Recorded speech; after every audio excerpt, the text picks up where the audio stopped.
यार क्या बताऊं, परेशान हो गया हूँ मैं। क्या हुआ ये तो बता मुझे, कोई दिक्कत परेशानी तो बता ना, अब भी हल करते हैं। मेरी बेटी यूएस में पढ़ती है, उसके लिए होनहार जाबाज लड़का चाहिए था यार, मिल नहीं रहा यार। अरे तू टेंशन क्यों लेता है यार, मेरा बेटा है ना। अच्छा हाँ ए बेटा, हाँ डैड, इधर आना जरा।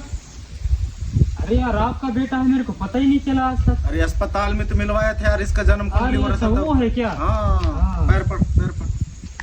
हाँ जीते ना जीते। What is your name?